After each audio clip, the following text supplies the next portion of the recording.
From the roar of the crowd to the roar of the engines, this is Pit Pass.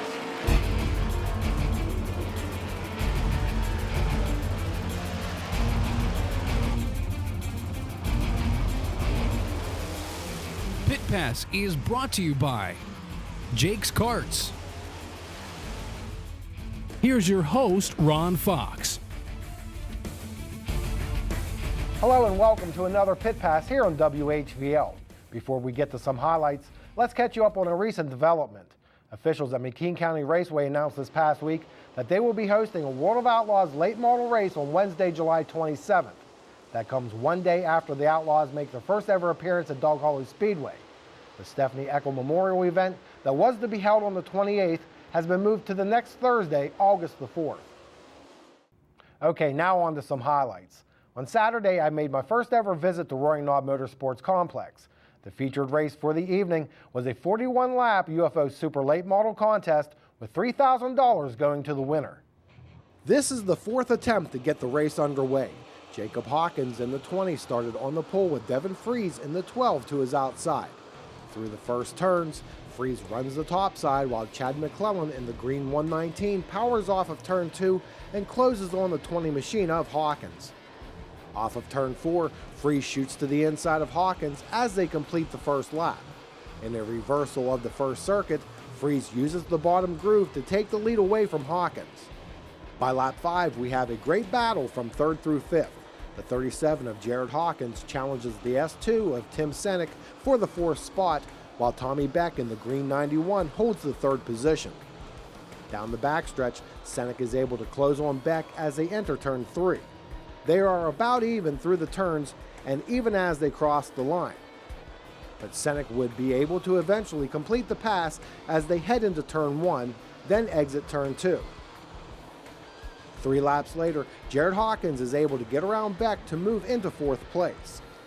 Up front, Fries has been pacing the field, but as he encountered lap traffic, this allowed Jacob Hawkins to close the gap on the leader. A caution would fly a lap later. So with 14 laps down, Fries chose the outer lane on the restart. It would work to his advantage as he is able to run the top side and keep Hawkins at bay.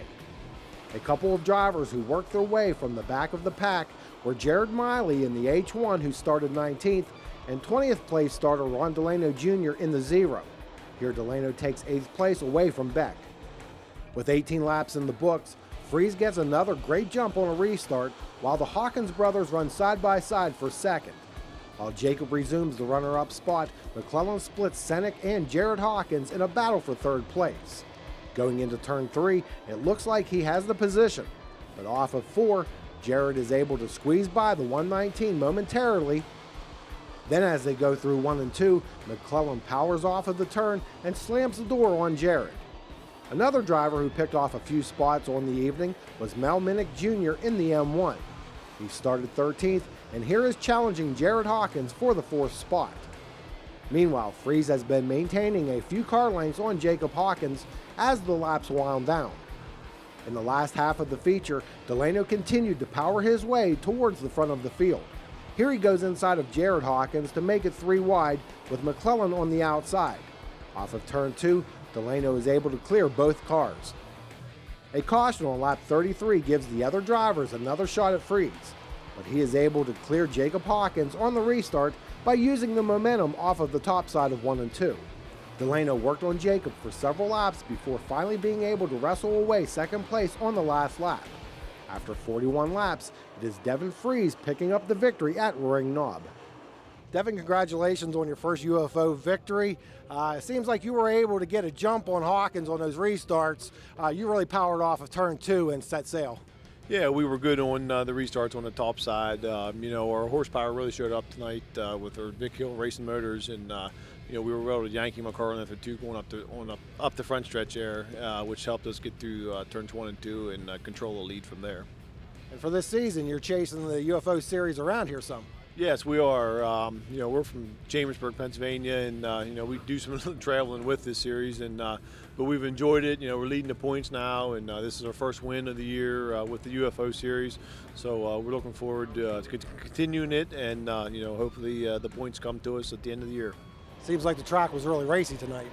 It was really racy. You know, Rick Jones here, the promoter of Roaring Knob, does a great job with the track, and he watered the top there, which helped us a little bit with the second starting spot. It helped us, and we didn't come off the top of the track all night really, other than just to pass some lap cars around the bottom. But the top was good and the track was good. I bet you hated to see that caution with about 8 laps to go. Yeah, it was. I thought we had things going smooth, and then when one comes out with 8 to go, then you just hope that nothing comes out after that, because we were hitting our marks and just things were going smoothly. So, but that's racing and that's the way it goes. But it worked out for us. Delano's charge from 20th came up 1 spot short of victory. Jacob Hawkins finished 1 spot ahead of his older brother Jared, and Mel Minnick Jr. finished 5th. In the 15-lap AMRA modified feature, Brent Trimble in the black number 1 would get the jump on pole sitter Dina Groves at the drop of the green. Off of turn 2, Bruce Drystad in the yellow number 4 would squeeze between the 23 of Louis Krashansky and Groves. Coming off of turn 4, they are 3 wide, but Groves works the outside going into turn 1 to maintain second place. For the first 11 laps, Groves would battle Krashansky for the runner-up spot. Then as Trimble goes into turn 1, he slows, handing the lead to Groves. Dina Groves led the remainder of the race to collect her second checkered flag of the year. Krashansky was second, followed by Vic Vandergrift, Sean Davis, and Bruce Drystad. In the Charger division, Marty Spade Jr. led all 12 laps on the way to his 4th victory of the season. Kyle Burkholder, Bradley Nessline, JT Baird, and Kenny Burkholder round out the top 5. And Jeff Dillinger made it 2 in a row in the Roadrunner class. Dave Friend Jr. was second, with Steve Settle in third, ahead of Todd Detrick and Dustin Detrick. We will have more highlights from Roaring Knob later in the show. Up next, Tri-City Speedway has undergone some major changes this year. We talk with one of the principals involved. And later, a rescheduled night of racing at Dog Hollow Speedway. Pit Pass returns right after this. When you think golf carts, think Jake's Custom Golf Carts. With over 300 stock and lifted carts at their shop, you'll find the cart you need or have Jake's build one to your specs. Custom airbrushing, lift kits, sport shifters, rear seats.